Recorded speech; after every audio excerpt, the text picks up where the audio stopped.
Assalamualaikum warahmatullahi wabarakatuh. Salam sejahtera untuk kita semua. Teman-teman yang saya sayangi, pada kesempatan kali ini, marilah kita panjatkan puji serta syukur atas kehadirat Allah Subhanahu wa taala atas nikmat dan rahmat karunia berupa kesehatan, sehingga pada kesempatan kali ini kita dapat berkumpul semua. Sebelumnya, izinkan saya untuk memperkenalkan diri terlebih dahulu. Perkenalkan, nama saya Fadil Febriansyah, usia saya 19 tahun, asal saya dari Jakarta. Saya berkuliah di Universitas Negeri Jakarta, Fakultas Ekonomi, Program Studi S1 Bisnis Digital. Di sini saya selaku Duta Ekonomi Muda 2022 ingin membacakan pidato saya yang berjudul Peran Bahasa Indonesia dalam Perdagangan Dunia. Teman-teman yang saya banggakan, bahasa merupakan alat komunikasi yang menghubungkan antara satu dengan yang lain. Bahasa juga digunakan untuk menyampaikan suatu hal, pendapat, maupun ide kepada orang lain agar bisa mengerti apa yang kita inginkan.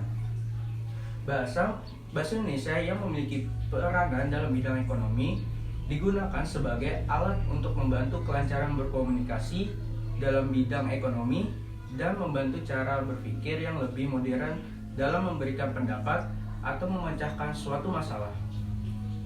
Dengan perkembangan ilmu pengetahuan dan teknologi, bahasa Indonesia juga mau tidak mau harus ikut berperan dalam dunia persaingan bebas baik di bidang ekonomi, politik, dan komunikasi. Di bidang ekonomi, bahasa Indonesia sangat diperlukan karena dalam perekonomian terjadi interaksi antar orang, sekelompok, maupun negara yang menjadikan proses transaksi berjalan dengan lancar. Semua hal itulah yang dibutuhkan dalam kegiatan ekonomi di Indonesia, sehingga bahasa Indonesia sangat berperan sekali dalam bidang ekonomi agar kegiatan ekonomi di Indonesia berjalan dengan baik dan benar serta sesuai dengan kaidahnya. Tidak hanya itu saja, bahasa Indonesia juga berperan dalam perdagangan dunia. Peran bahasa Indonesia dalam perdagangan dunia berarti sebagai alat dan transaksi promosi. Transaksi dan promosi berupa barang dan jasa yang seharusnya menggunakan bahasa Indonesia. Oleh karena itu, kita sebagai bagian dari negara ASEAN harus memiliki kepercayaan diri untuk memperkenalkan bahasa Indonesia di kancah ASEAN dan internasional.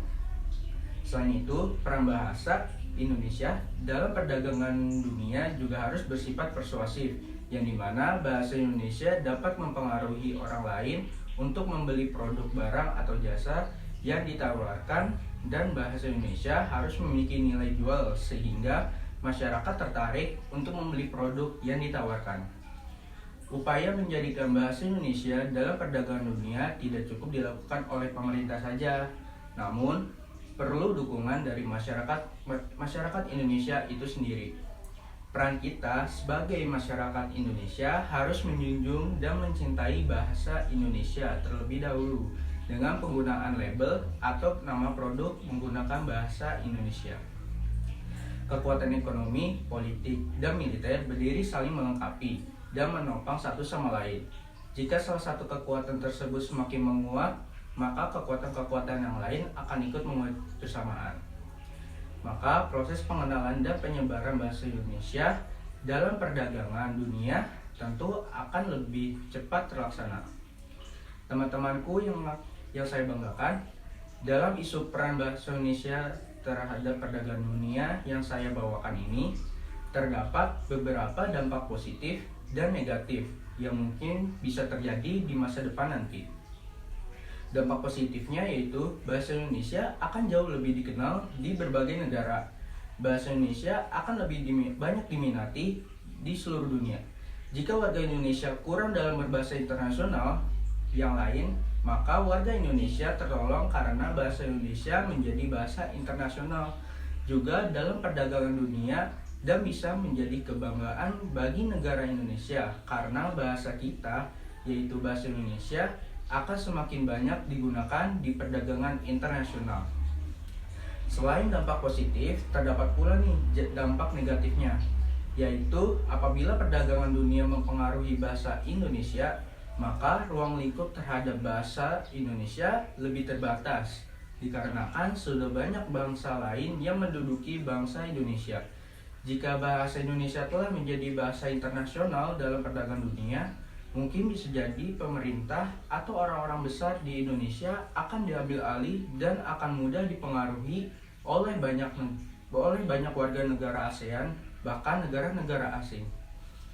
Teman-teman yang saya banggakan, untuk mendorong dampak positif dan meminimalisir dampak negatif, kita sebagai bangsa Indonesia tidak boleh merasa cepat puas karena bahasa kita sudah mendunia.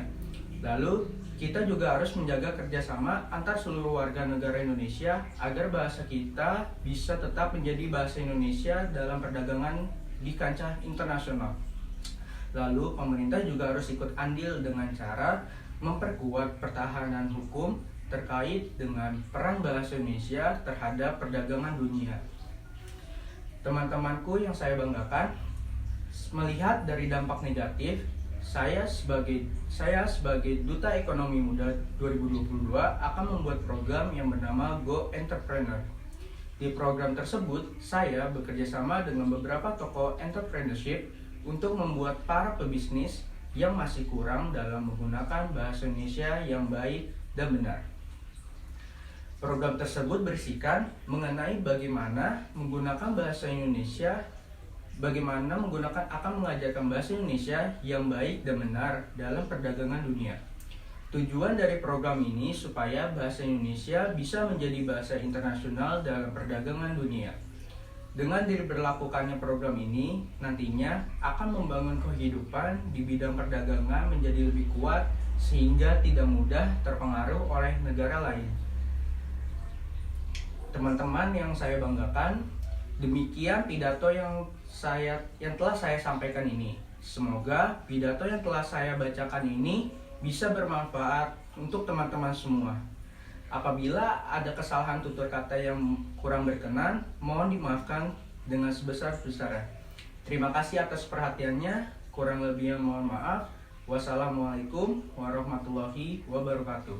Lestarikan bahasa kita untuk menuju bahasa internasional di bidang perdagangan dunia.